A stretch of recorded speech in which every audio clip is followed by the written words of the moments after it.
मैं अपने गोंडी के सभी भाई बहनों को मैं सलाम करना चाहता हूँ, नमस्कार करना चाहता हूँ।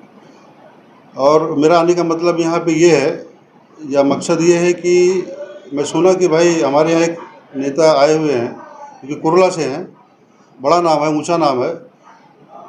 गोंडी को ताजमहल बनाना चाहते हैं, गोंडी को जो है ना अस्पताल देना चाहते हैं, हॉस्पिटल देना चाहते हैं, स्कूल देना चाहते हैं।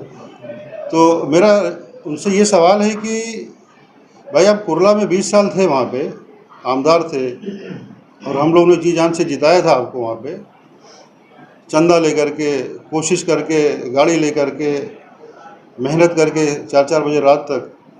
तो मेरा सवाल है कि कितना हॉस्पिटल बना वहाँ पे और कितना स्कूल बना वहाँ पे और कितना ताजमहल बन गया वहाँ पे।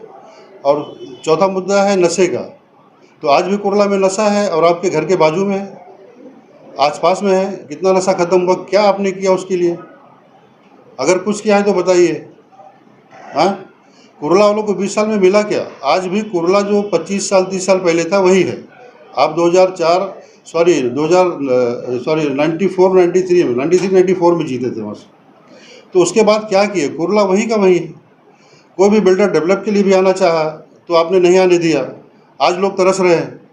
और आपने वहाँ का एक स्कीम था, रोड का जो ब्रिज का था, फ्लाईओवर ब्रिज का था चेंबूर का, वो जा रहा था टैक्सीमैन कॉलोनी से उधर, तो आपने अपने स्कूल की तरफ से उसको डाइवर्ट करवा दिया। आज सीएसटी रोड किस्मत नगर के लोग 25 साल से झेल रहे हैं, उनका धंधा पानी रोजगार व्यवसाय सब खत्म हुआ। आज भी कुछ ना कुछ वहाँ चालू है। अगर वो ब्रिज उधर से गया होता ना तो लोगों को फ़ायदा पहुँचता, लोग परेशान नहीं होते थे। आज परेशान है 20-25 साल से। आपने यही किया है। कोई भी बिल्डर आया तो आपने उसको बिल्डिंग बनाने दिया, डेवलप करने नहीं दिया। आज कुरला वहीं का वहीं पड़ा हुआ है। आप बोलते हो हम गोंडी को डेवलप करेंगे, यहाँ स्कूल बनाएंगे, अस्पताल बनाएंगे, नशा मुक्ति ख़त्म करेंगे सब। अरे पहले कुरला में तो करना चाहिए ना। फिर हम तो 20 साल से आपके साथ जुड़े हुए थे ना, हम तो हर चीज़ मालूम है कि आपने क्या किया। बस वही एक डायलॉग था, नया बीड़ू नया राज। हाँ, नया बीड़ू नया राज। अब यहाँ भी नया बीड़ू नया राज रहेगा। आप 20 साल से जो आपके पास सेवा खिदमत किया, 25 साल से आपने उसके लिए क्या किया? 25 आदमी या 10 आदमी आप लाके खड़ा करिए, बताइए कि हमने 10 आदमी को कहीं नौकरी पे लगा दिया है या कहीं 10 आदमी को व्यवसाय करा दिया है। जो करते हैं आपके खानदान वाले करते हैं, आपके घर वाले करते हैं। किसी को चांस ही नहीं मिलता, ना नेतागिरी हो और ना बाहर बिजनेस हो। कुरला में कोई बिजनेस है, जगह है, ज़मीन है तो आप ही को करना है, आपके घर वालों को करना है। हम लोग तो उम्मीद में रहते थे कि नवाब भाई चलो अस्पताल बना देंगे, एक हॉस्पिटल बना देंगे, कुछ तो हो जाएगा कम से कम कुरला में गरीबों के लिए। लेकिन हुआ क्या? एक स्कूल आपने बना दिया, वो भी अमीरों के लिए। और जिस दिन आपने स्कूल बनाया, माइकल स्कूल का, कार्तिका स्कूल का फीस था 250-300 रुपया। आपने स्कूल ओपन किया, 650-700 रुपया फीस डाला। माइकल वाले भी आपका एग्ज़ाम देने लगे, कार्तिका वाले भी, कि भाई नवाब भाई का तो स्कूल इतने में है, इतना फीस मिलता है। उन्होंने जो है 350 से 500 कर दिया, 300 से 550 कर दिया। और क्या चाहिए? क्या दिया आपने? तो आप गोंडी में क्या करने वाले हो? अगर किसी गोंडी वाले मेरे भाई बहन को देखना है काम, तो कुरला में जाके देख लो, हर गली में पूछ लो जाकर। कोई भी गली में जाओ, कोई भी कूचे में जाओ, क्या किया नवाब भाई ने काम। मैं मीडिया वालों को भी बोलता हूँ कि आप जाइए कुरला में, उनके घर के बगल में गोवाला कंपाउंड है, जब भी उन्होंने खरीदा, आज भी त्रस्त है गोवाले कंपाउंड वाले, वहाँ गाड़ी नहीं खड़ा कर सकते। हाँ, इनके घर वाले सीधा ब्लेड मार देते उस पर। आज तो लफड़ा चल रहा है गोवाले कंपाउंड का। बगल में लकड़ा वाला कंपाउंड है, आगे और भी कंपाउंड, सारे कितने कंपाउंड बताओ तो मेरे पास सब लिस्ट में है। हाँ, जो अस्पताल बनाना चाहिए आपको, जो स्कूल बनाना चाहिए, जिसके लिए आप कुछ उनके लाए थे कि मेरा आदमी है, मेरे यूपी वाला है, मेरा मुसलमान भाई है, मेरे देश वाला है, कुछ करेगा, तो आपने किया क्या वहाँ पे? हाँ, मैं मीडिया के माध्यम से पूछना चाहता हूँ, जरा आप बताओ ना क्या किए वहाँ पे। अगर कुछ है तो बता दो। खाली जो जगह मिला अपने पास, जो जगह मिला अपने पास, जो जगह मिला अपने पास।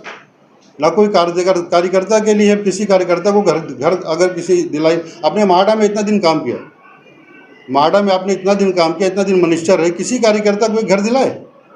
अगर है दिलाए तो बताइए ओपन करके मीडिया वालों को। मैंने 10-20 कार्यकर्ता को घर दिलाया। हाँ, मैं तो देखा नसीम भाई हमारे कुरला के आगे चांदेवली में थे, मैं तो देखा 100-200 कार्यकर्ता को उन्होंने घर दिलाया माहाडा में। मैं तो गवाह हूँ, मैं देखा भी, हालांकि वो मेरे पार्टी के नहीं थे। मैं एनसीपी पार्टी से जुड़ा हूँ 98 से, जब पवार साहब ने फाउंडेशन रखा और नवाब मलिक साहब को सपोर्ट किया समाजवादी पार्टी जब से इन्होंने ज्वाइन किया था। लेकिन मैं आया पॉलिटिक्स में 98 में हरीश भाऊ सनस के साथ में। मेरा नाम अशरफ खान है। मैं गोले कंपाउंड में मेरा घर था पहले, अभी मैं दूसरे का लिया, पीछे 2-3 घर था मेरा, गोले कंपाउंड में था और हलाव पुल पे था, किस्मत नगर में था। मैं तो देख रहा हूँ शुरू से क्या है क्या नहीं है। अब रहेगी बात कि 98 में ज्वाइन करने के बाद मैं वहाँ का जिला उपाध्यक्ष बना, जिला सचिव बना, सब कुछ किया साथ में। एक ये करके कि भाई चलो अपने गांव देश के आदमी हैं, हमको कोई लालच नहीं थी कि भाई कुछ काम करेंगे और कुछ कुरला का जो है ना भला करेंगे या अपनी कौम का कुछ भला करेंगे। लेकिन ना कौम का भला हुआ ना कुरला का भला हुआ तो इनका और इनके खानदान वालों का भला हो गया। अशरफ भाई, एक सवाल हमारा आपसे ये रहेगा मीडिया के माध्यम से कि जिस तरह पूरी मुंबई में हॉट सीट गोंडी तालुका पंचायत हो गई उनका, हाँ, ऐसे आदमी का जमानत जिसके ऊपर हजारों बद्दुआ हो, हजारों नहीं लाखों बद्दुआ है, हाँ। जब आदमी किसी के साथ काम नहीं किया, तुमसे हजारों लोग लाखों लोग आस लगा के रखेंगे, आप कुछ नहीं करोगे तो क्या होगा। हम लोग ने जान दिया उनके लिए, एकदम जी जान से हर गली में दौड़ते थे कि अगर कुछ हो, कुछ भी अगर खुदा न खास्ता कुछ अगर इनके ऊपर हमला हुआ अटैक पर, तो हम लोग इस ग्रुप से ऐसा ग्रुप बना के दौड़ते थे कि भाई हम गोली खा लेंगे, हम झेल लेंगे, लेकिन नवाब भाई को आँच नहीं आने देंगे। ये था हम लोग का जो है ना जज्बा मोहब्बत का। बिल्डर्स की बात की, वहाँ पर बिल्डर्स को आने नहीं दिया जाता है, तो क्या होता है जो बिल्डर्स नहीं आते? आप देखिए, मैं आपको बताऊंगा ना, एरिया बता रहा हूँ ना, कुदिर मंडल है, 25 साल से उसका मसला चल रहा है। कोई बिल्डर आता है जाता है, आता जाता है। इंदिरा नगर है, हरी मस्जिद का एरिया है, आप जाके पूछे वहाँ पे, अगर मैं गलत बोलता हूँ आप पूछे कि कितने 25-30 साल में कितने बिल्डर आए यहाँ पे और क्यों चले गए, वो बताएंगे। आप आज आरोप लगा रहे हैं नवाब मलिक पर, तो आप भी ये बता सकते हैं, क्योंकि आप भी एक बिल्डर हैं, नहीं हम तो आप भी ये बता सकते हैं कि किस वजह से वहाँ पे बिल्डर रिटर्न जाता है? अब रिटर्न जाता है भाई, इनका सेटलमेंट नहीं हो पा रहा था बिल्डर से, इनका कुछ डिमांड रहता था, नहीं हो पाता था। आप इस चीज़ को जो है ना इंदिरा नगर और बस शॉर्टकट हो गया ना। वही डिमांड क्या है? आप प्रेस कॉन्फ्रेंस कर नहीं, पर डिमांड के मतलब सब परसेंटेज मांगते हैं। हाँ, तो कुछ भी तो होएगा ना। डिमांड तो डिमांड का एक आरोप लगा है एक जनता पार्टी की तरफ से मास बिल्डर पे, मास बिल्डर का काफी मसला जो चल रहा है वहाँ पे, उस संदर्भ में आप क्या कहना चाहेंगे? नहीं, उसका तो हमको मास बिल्डर का आइडिया नहीं है, क्योंकि मैं 6 साल से मैं खारघर में हूँ, ज़्यादा टाइम वहाँ निकालता हूँ। और ये जो मसला है सब हर हफ्ते तो एक बार मैं आता हूँ, मास का हमको आइडिया नहीं हो। तो गोंडी की जनता को आखिरी सवाल है, गोंडी की जनता को क्या संदेश देना मैं गोंडी की जनता को ये संदेश देना चाहता हूँ कि जो 20 साल हमने उनके साथ किया और ये हमने दिया, और राजवली शेख जो तालुका अध्यक्ष 15 साल था, वो बिना दवे के हार्ट अटैक से मर गया बेचारा। इनके साथ 15 साल तालुका अध्यक्ष और मिनिस्टर, और सबा मुबारकपुरी जो हमारे पड़ोसी थे, वो दिन ब दिन तड़प तड़प के ख़त्म हुए। ना कोई पैसा ना कोई इलाज, कहीं से कोई दोस्त ने हेल्प किया तो काम होता था, नहीं तो नहीं। सर बराबर। आप तालुका गोंडी की बात करिए, गोंडी तालुका में सुनिए ना सर, गोंडी तालुका की आप जनता को क्या मैसेज देना चाहते हैं? वही मैसेज इसी में मैसेज छुपा हुआ है, मैसेज इसी में छुपा हुआ है। मैसेज दीजिए, एक मिनट, मैसेज इसी में छुपा हुआ है। फिर इनके खुद के भाई असलम भाई जो हम लोग के सामने रोते थे, आके बोलते थे अशरफ भाई इस आदमी को समझाओ कैसा भी करके, नहीं मैं मर जाऊंगा, हमको कुछ नहीं दे रहा है, मैं तड़प रहा हूँ सड़क पे, लाख 2-4 करोड़ तो दिला दो हमको, कम से कम कुछ कारोबार करूँ, मेरा खून पसीना जला इसके पीछे। हम लोग जाके बोले भी, लेकिन कुछ नहीं, बेचारे असलम भाई तड़प तड़प के ख़त्म हो गए। तो अब ये सब घर वालों को मार दिए, बाहर वालों को मार दिए, कार्यकर्ता को मार दिए। बराबर है भाई, एक मारना होता है गोली से मारना होता है, और एक मारना होता है बात से मारना होता है। इन्होंने बात से मारा, या साइलेंस करके मारा। आज ये गोंडी वालों को क्या देंगे, इनके पास है क्या देने के लिए?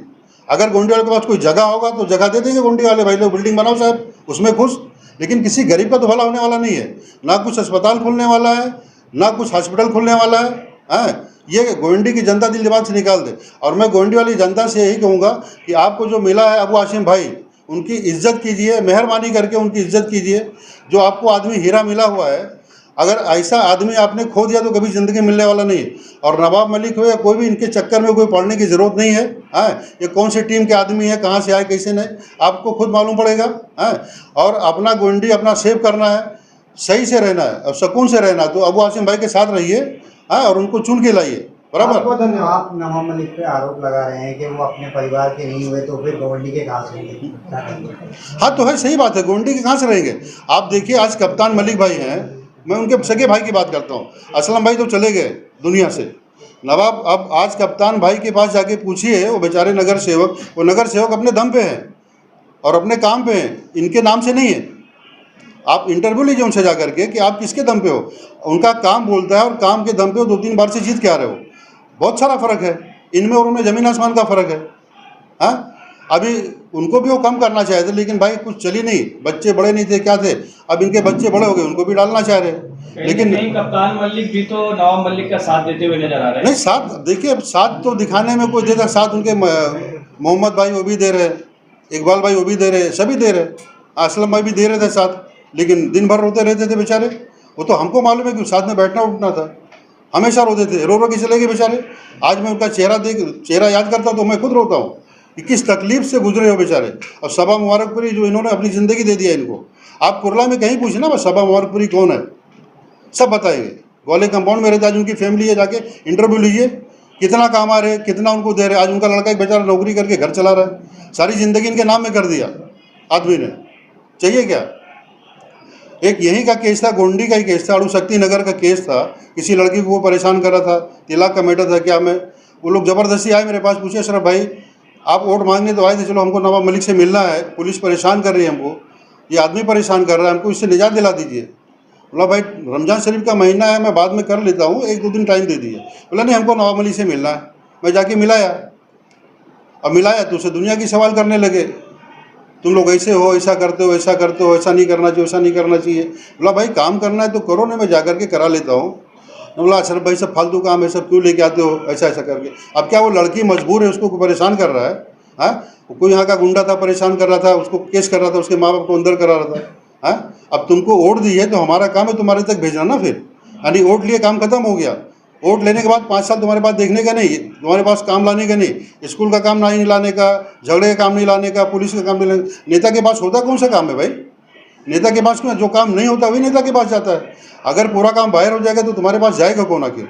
हाँ, उस लड़की के मैटर में नहीं काम किए, मैं सीधा आर पाटिल साहब को फ़ोन लगाया। उस टाइम में पाटिल साहब ने यहाँ सिंधे को फ़ोन लगाया, यहाँ पे सिंधे एसीपी थे देवनार पुलिस स्टेशन में, और मैं आया लड़की को ले करके, और उन्होंने जो है 10 मिनट के अंदर पूरा काम करके दिया। लड़के को बोला तिलाक दो, कल के कल पेपर बनना चाहिए, उसका काम खत्म किए। अब लड़के का नाम तो नहीं बता सकता हूँ कि सब भाई इज्जत का मामला रहता है, कहीं बताना अच्छा भी नहीं भाई, लड़का लड़की दोनों। 2 दिन के अंदर मामला खत्म हुआ। अशरफ जी, एक तरफ आप गंभीर आरोप लगा रहे हैं नवाब मलिक के ऊपर, और दूसरा भी है, जब भी मैंने मैटर ख़त्म कर दिया तो मैंने इनसे रिश्ता नाता तोड़ लिया। माफी से बोल के चलाया था भाई अब हमारा आपसे कोई ताल्लुक नहीं है, कभी आने वाला नहीं इधर। तो ये जनाब क्या करे,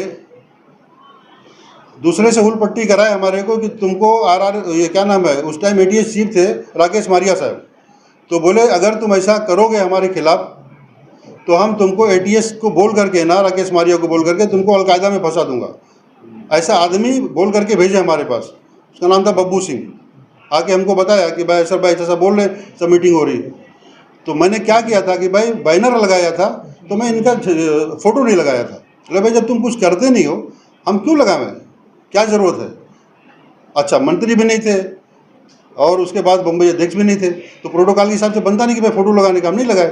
तो उस बिना पे इतना इन्होंने एक्शन लिया, इतना टेंशन लिए कि राकेश मारिया को फ़ोन करके, जो 20 साल तुमको अपनी ज़िंदगी दिया उसको तुम अलकायदा में फंसा रहे थे, तो तुम गोंडी वाले के साथ क्या करोगे तुम। हाँ, वो तो अच्छा हुआ हमारा पाटिल साहब से अच्छा था, अजीत दादा से अच्छा था, सबसे मैंने जाके कंप्लेन किया इनका, सब इनकी हाजिरी लिए, सब बराबर से सब सही किए। हाँ, और बहुत सारा मैटर हुआ, उसके बाद में कुछ ना कुछ चलते रहा।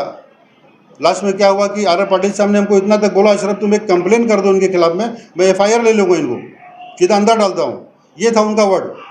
कुरला के बहुत से लोग, जो बहुत से बुजुर्ग लोग थे जमा हुए, मेरे को बोले अशरफ भाई अब ऐसी वो मत होने दो कि हमारा एक ही नेता है और हमारे गांव गली का ऐसा करें, अभी अगर उनके ज़बान पे जाओगे तो गलत हो जाएगा, ऐसा मत होने दो। है समझे। बोला भाई करूँ क्या, वो तो हमारे साथ इतना गलत किया। 20 साल देने के बाद राकेश मारिया को फंसा रहे हमको अलकायदा में। अगर हमारा अजीत दादा से बात नहीं होता, पवार साहब नहीं जानते हमको, तो हमको गए थे सीधा अंदर। ये आर पाटिल साहब नहीं जानते, गृह मंत्री थे आर पाटिल साहब। हाँ, वहाँ से फटकार लगी सबको। हाँ, यहाँ तक कि मैं लास्ट में पवार साहब को लेटर है मेरे पास, लेटर दिया था मैं पवार साहब को कि अगर 2014 में इनको अगर तुमने टिकट दिया तो मैं तुम्हारे ऑफिस के सामने आत्मदाह करूंगा। ये लेटर है, आर पाटिल साहब को दिया मैंने, जयंत पाटिल साहब को दिया, पवार साहब को दिया। मैंने ऑफिस के सामने, NCP ऑफिस के सामने मैं आत्मदाह करूंगा। तो उस टाइम क्या हुआ कि भाई बोले भाई 2014 का मसला है, मोदी आ गए, ऐसा वैसा। मामला सब आगे बढ़ाओ मत, हाँ पार्टी की बदनामी होगी, ये होगी होगी, हाँ लास्ट में मैं सिलेंडर के चलो भाई ठीक है, आत्मदाह करने की कोशिश नहीं किया, यहाँ वहाँ गई नहीं। ये देखिए लीटर बराबर अभी तक रखा हूँ मैं, ये जन्म कुंडली है 20-25 साल इनका सेवा करने का। अशरफ जी, एक तरफ आप नवाब मलिक पे गंभीर आरोप लगा रहे हैं, वहीं दूसरी तरफ जो है वो ना देखिए भाई पर्सनल कुछ नहीं है, अगर पर्सनल होता ना तो 10 साल में चुप भी नहीं रहता। आज पर्सनल क्या है कि एक आदमी यहाँ काम करने वाला है, जो आदमी कर रहा है, आज आरएसएस लॉबी हो जो भी लॉबी हो भाई पीछे लगी है, ऐसे आदमी को विधान भवन तक जाने नहीं देना है बराबर। और ये उसके पीछे जो है ना इनको लगा दिया गया है। नहीं और कोई सीट नहीं है क्या बॉम्बे में? बहुत सारी सीट है, कोई चेंज कर लेते। क्यों अबू आसिम भाई की सीट है? मैं समाजवादी वाला नहीं हूँ ना, मैं क्यों आया यहाँ पे? लेकिन एक कौम के रहबर, कौम का लीडर है, कुछ तो बोलता ना आदमी वहाँ पे विधानसभा में। मैं तो देख रहा हूँ नवाब मलिक तो आज तक मैंने नहीं देखा विधानसभा में बोलते हुए कभी कोई मैटर पे, लेकिन अबू आसिम भाई बोल रहे हैं ना भाई, हर मैटर पे बोलते हैं। तो अब यहाँ से भी उनको हटाने का, क्यों हटाने का भाई? विधान भवन खत्म। कोई आप भी एक बिल्डर हैं, कहीं ऐसा तो नहीं कि नवाब मलिक या उनकी टीम ने आपसे पैसा मांगा? नहीं ना, ऐसा कुछ नहीं, ऐसा पैसे वैसा मामला ऐसा सर, कुछ कहीं नहीं। ना कहीं ऐसा लग रहा है कि बीजेपी और आरएसएस जो है अपने चाल में कामयाब होती नजर आ हाँ चाल वही चालिए ना, अबू आसिम भाई को वहाँ विधान भवन तक नहीं जाने देना है, इसके लिए इनको भेजा गया। नहीं भाई तुम्हारे पास एक सीट थी, वहाँ से लड़ते जाके, एक सीट कम है क्या तुमको लड़ने के लिए? पूरा अक्का बम्बई चाहिए क्या? एक काम तो करके दो पहले। आज पवार साहब भी नाराज हैं, क्यों?